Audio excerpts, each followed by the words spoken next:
Sejam todos bem-vindos a mais um programa EBD na Web com a preciosa paz do Senhor Jesus. Hoje com a lição de número 4, o Tribunal de Cristo.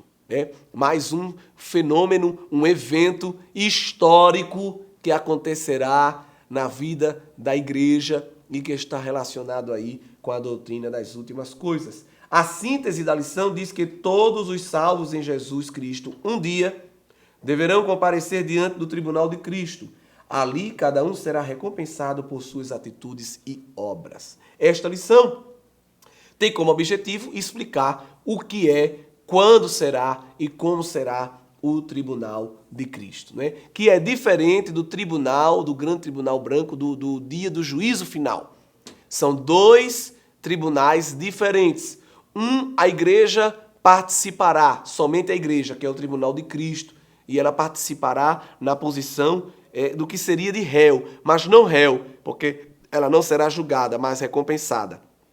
O outro é o tribunal onde todos os homens comparecerão, sim, para serem julgados pelo seu pecado e pela sua iniquidade. Então, evidentemente, nós temos uma lição que vai tratar do juízo final, que está lá na lição de número 11, mas aqui nós estamos falando do Tribunal de Cristo, que é um evento que ocorre logo depois que a igreja subirá para o céu após o arrebatamento.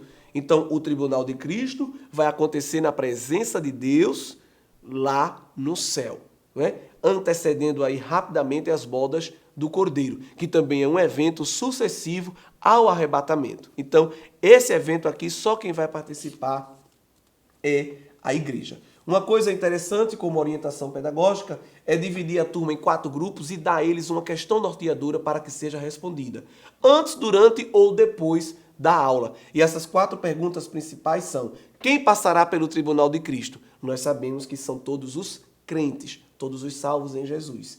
Quando e onde ocorrerá o julgamento das obras? Ela será no céu, e após o arrebatamento. E o que será julgado? As obras, não os pecados, mas aquilo que nós fizemos para Deus e também o que deixamos de fazer.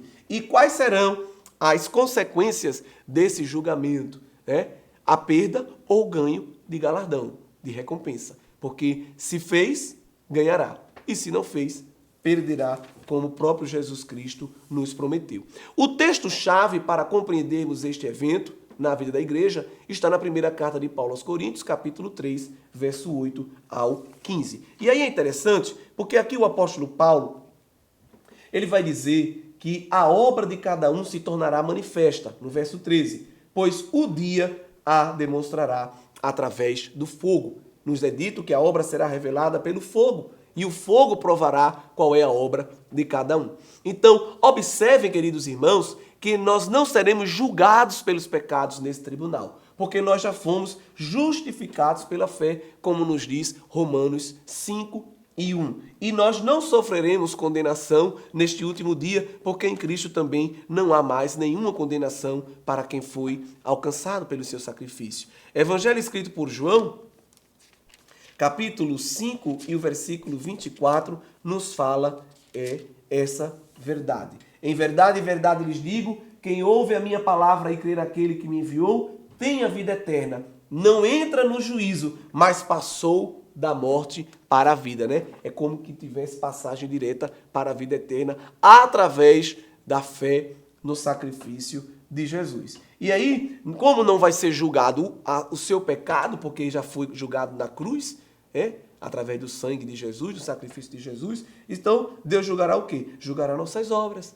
É as obras que serão julgadas no tribunal de Cristo. As obras que nós fizemos servindo a Ele, O que nós fizemos como servo dele. Isso é confirmado na carta aos Romanos, no capítulo de número 14 e os versículos 10 ao 12.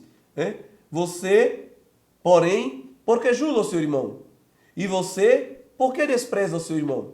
Pois todos temos de comparecer diante do tribunal de Deus. E o verso 12 diz: assim, pois, cada um de nós prestará contas de si mesmo diante de Deus. E essa prestação de contas é em relação ao que fazemos para Deus, Tremendo isso. E aí, Deus é justo, não se esquece das obras, né? Também não dá bônus extra para quem não fez nada, não tem prêmio de consolação para quem não trabalhou. Então, será um lindo julgamento recompensador, porque vai ser de acordo com a obra de cada um. E a recompensa é equivalente. A recompensa não é baseado em anos de crente, em filiação de crente, em nomeação de crente, mas na proporcionalidade do trabalho, como nos revela também algumas parábolas dos evangelhos que nós estamos colocando aí em Mateus 6 e em Mateus 10, que os irmãos também conhecem bem. Você pode ver Mateus 6, do verso 1 ao 16, e os versos 16 e 18, e Mateus 10, versos 41 ao 42. E aí nós temos que estar atentos, porque o texto bíblico diz que se a obra de alguém se queimar, verso de número 15, sofrerá dano, porém ele mesmo será salvo, mas como que? Através do fogo. Ou seja, tem gente que tem trabalhado tão pouco, ou não feito quase nada, que dentro do tribunal de Cristo, sua obra vai ser tão frágil que será destruída, de maneira que não vai resultar para ele nenhuma recompensa. Mas, por misericórdia, ele não perderá a sua salvação. Ou seja, pelo menos direito de entrar ele terá, né? Mas recompensa para si não haverá. Então, é possível, a partir desse texto bíblico, entender que haverão pessoas que entrarão para a eternidade, mas sem grandes recompensas, né? Enquanto outros entrarão com grandes recompensas por causa de uma vida de trabalho, de obra incansável na presença de Deus. Isso é tremendo. Esse texto bíblico aqui, que Deus revela ao apóstolo Paulo, é um dos textos mais profundos, né, escatológicos, que mostram verdades tremendas acerca do futuro da igreja. No dicionário de escatologia bíblica do pastor Claudionor de Andrade, que é uma obra que eu já citei aqui no EBD na Web e que indico para você, é muito útil para esse trimestre, ele nos diz que o termo Tribunal de Cristo se refere à corte de justiça retributiva que, inaugurada logo após o arrebatamento e tendo a Cristo por presidente, ocupar-se-á do julgamento dos santos quanto ao serviço divino. Então, queridos irmãos, a fidelidade de cada crente será demonstrada ali. Não é? O mordomo, o servo bom e fiel,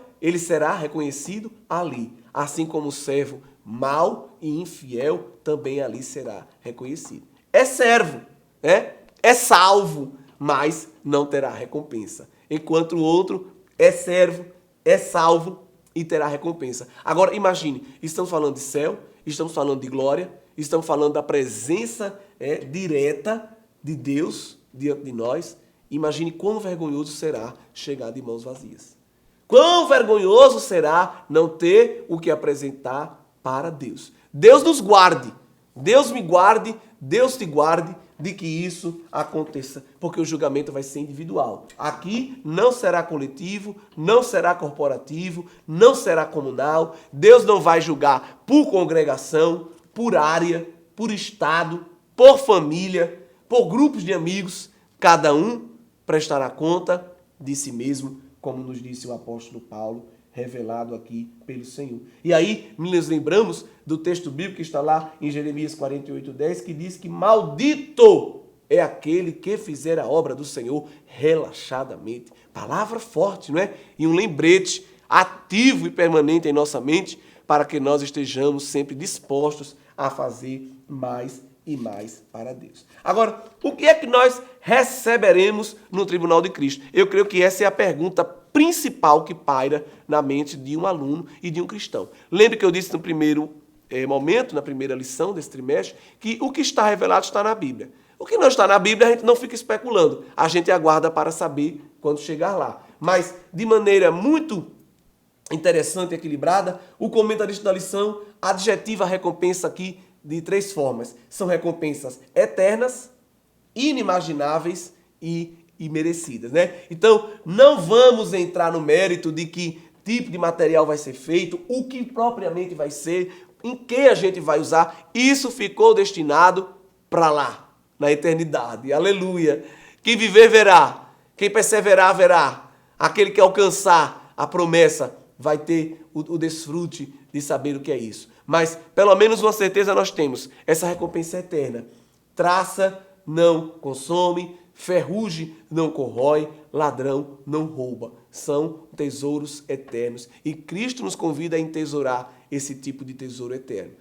Elas são inimagináveis, porque Paulo diz que aquilo que nunca penetrou no coração humano, na mente humana, é o que Deus tem preparado. Aleluia! Então, não tem como a gente dizer o que vai ser, porque não tem como imaginar. E por fim, não é merecido. Por mais que seja proporcional ao nosso trabalho, mas nós não merecemos. Porque na verdade nós fazemos para Deus e Deus já não tem nos abençoado tanto, Deus já tem feito tanto por nós, a própria salvação já é uma grande bênção, que o serviço que nós prestamos nada mais é do que uma gratidão pelo que Deus já tem feito.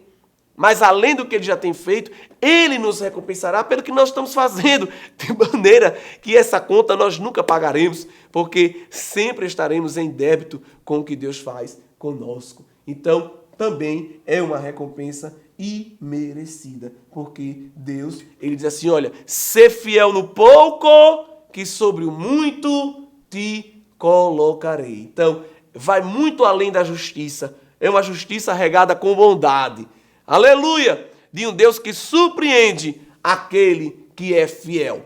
Que Deus nos ajude, que Deus nos guarde e que a gente possa estar na presença dEle, porque Ele já nos livrou da sua ira, já nos justificou, já nos livrou da condenação do pecado e nos deu liberdade para trabalhar para Ele, para juntarmos tesouro no céu. Que Deus nos ajude e que esse dia do Tribunal de Cristo seja um dia de recompensa para a minha vida e para a tua vida, em nome de Jesus. Você sabia que a Livraria Arca Missionária vai até você? Pois é, para sua melhor comodidade, sua livraria agora dispõe dos serviços de entrega. Tudo isso para que você, amigo leitor, desfrute de boas literaturas sem sair do conforto da sua casa. Entre em contato conosco através do nosso WhatsApp 81982867808 ou através das nossas redes sociais. Livraria Arca Missionária, cada dia mais perto de você.